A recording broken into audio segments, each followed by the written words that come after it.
The UK suspends student visa applications in North India, leaving thousands of Indian students with the British dream in dire straits. What prompted the move? Who does the UK want and who does it not want? Is it unfair to Indian students, or is it only curbing illegal immigrants with fraudulent applications? Hello and welcome to India 360. Tonight we'll take a closer look and debate on why all this has happened, what this means to Indian students wanting to go to the United Kingdom with those who know the issue the best. But first, what really prompted the UK to suspend taking student visa applications in North India? Is it just a sudden spurt of fraudulent applications, or is there more than what meets the eye? Planning to study in Britain? You would do well to check out the new immigration rules that may disqualify you even before applying.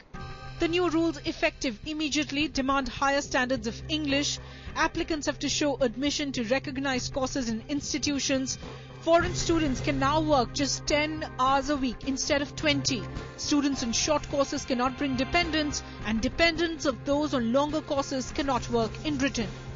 As if that wasn't enough, the British High Commission froze all visa applications from New Delhi, Jalandhar and Chandigarh, saying they suspected many to be fraudulent, shattering the dream of students like Mandeep Singh, who had already paid their fees. 2,500 pounds. But now I need a help. Indian government, I don't know what can I do.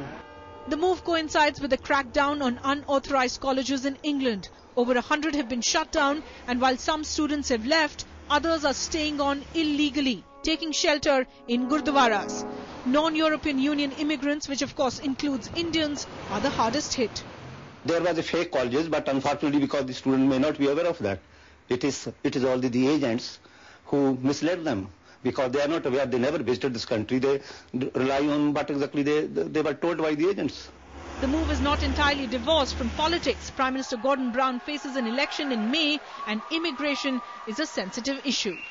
Yes, UK is entitled to have its immigration policy, but it's not entitled to have a policy which would discriminate against particular countries or particular religions. There are concerns that some bona fide students may be hurt as a result of these new regulations. The Indian government says it is in touch with British authorities. However, India realizes it may have very little room for maneuver in what is an internal British matter. In London, this is Akanksha Banerjee. Right, in that internal British matter, remember the worst hit in the new restrictions are students from Punjab. Many of them have saved money and planned for the big UK dream for years.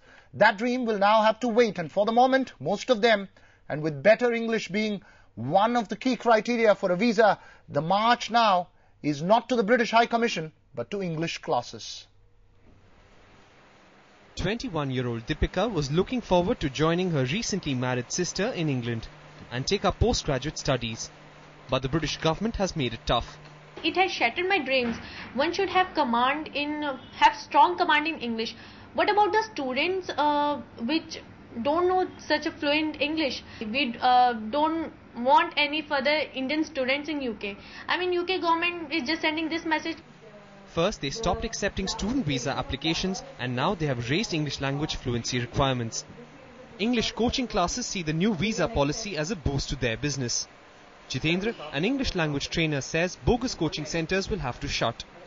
He also believes the UK is not discouraging applications, merely trying to get genuine students only.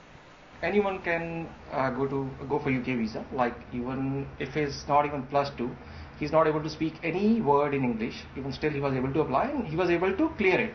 Now the students who are really willing to study, only they will be able to go. The proposed restrictions come less than a year after the introduction of a points-based immigration system that already puts non-EU foreign students at a disadvantage. For a region whose economy and lifestyle is dependent on people and students going abroad for studies and work, the new UK visa rules have come as a rude shock, demanding a higher level of spoken English. Going abroad was always tough, but now it will be tougher. With Jaspeer Singh in Chandigarh, Jyoti Kamal. Right, so where does this issue go forward? Joining us this evening will be Jyoti Kamal. He joins us from Chandigarh, and he's got students from Chandigarh with him, perhaps one of the most affected areas in these restrictions. Naveen Chopra from NNN Consultants, a student counsellor and a career consultant. He joins us right here in the Noida studios. Also joining us from London will be Habib Rahman, Chief Executive, Joint Council for Welfare of Immigrants. That's a voice in from London. First to you, Mr. Naveen Chopra. 13,500 applications in a place where, in a time span when the British Council received only 1,000 applications. There has been a broad abuse of the system, has there not been?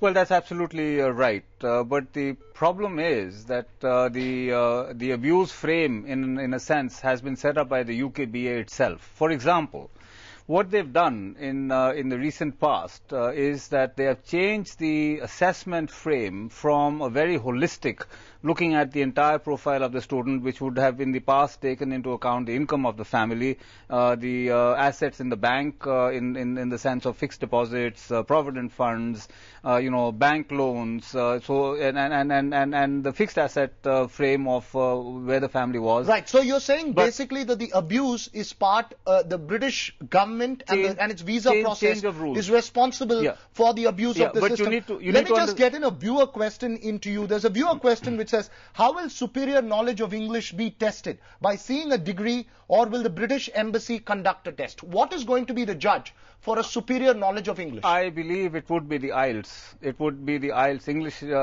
International English Language Testing System. It would be the IELTS score, because the IELTS score measures you on 3 or 4 parameters. It's spoken English, written English, comprehension, and so on. So that's the score that will be the mandatory frame, and that is correct. That's how it should be. So it pretty much will be on the IELTS form. I believe so.